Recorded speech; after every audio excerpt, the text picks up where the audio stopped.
வணக்கம். இது எஃப்ஐஆர். நாட்டின் பல்வேறு இடங்களில் நிகழ்ந்த குற்றங்கள் மற்றும் அதன் பின்னணி பற்றிய தொகுப்புகளை பார்க்கலாம். நீதிமன்றங்களில் வேலை வாங்கித் தருவதாக தமிழ்நாட்டின் 32 மாவட்டங்களில் 800க்கும் மேற்பட்டவர்களிடம் கோடிக்கணக்கில் பண மோசடி செய்துள்ளது கும்பல் ஒன்று. மாவட்டத்திற்கு 2 ஏஜெண்டுகளை நியமித்து ஏமாற்றிய திருப்பூர் ஆசாமி சிக்குவாரா? தேசத்தில் பிளே ஸ்கூல் உரிமையாளர் அவரது மனைவியாலேயே கொலை செய்யப்பட்ட சம்பவம் அதிர்ச்சியை ஏற்படுத்தியுள்ளது. பள்ளி பேருந்து டிரைவருடன் சேர்ந்து கணவரை பாம்பை விட்டு கடிக்க வைத்து கொன்றுவிட்டு நாடகமாடிய மனைவி சிக்கியது எப்படி?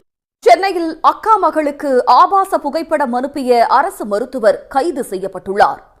தம்பியின் மருத்துவ படிப்புக்கு அக்கா கொடுத்த பணத்தை திருப்பி கேட்ட ஆத்திரத்தில் அத்துமீறலில் ஈடுபட்டவர் சிக்கியது எப்படி? உத்தரப்பிரதேசத்தில் பெண் ஒருவர் குடிசை வீட்டுக்குள் இருந்து கொண்டு 357 கோடி ரூபாய் அளவுக்கு வருமான வரி மோசடி செய்திருப்பது கண்டுபிடிக்கப்பட்டுள்ளது.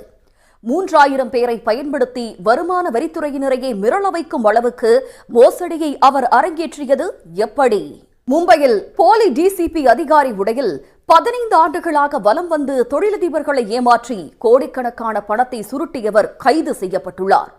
அமிதாப் பச்சன், ஜாக்கி ஷெராப் என பாலிவுட் பிரபலங்களையும் நம்ப வைத்த மோசடி மன்னன் சிக்கியது எப்படி?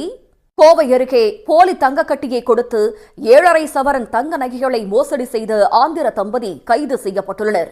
50 லட்சம் ரூபாய் தங்க கட்டி காசைப்பட்டு 10 லட்சம் ரூபாய் நகையை நகைக்கடைக்காரர் இழந்தது எப்படி?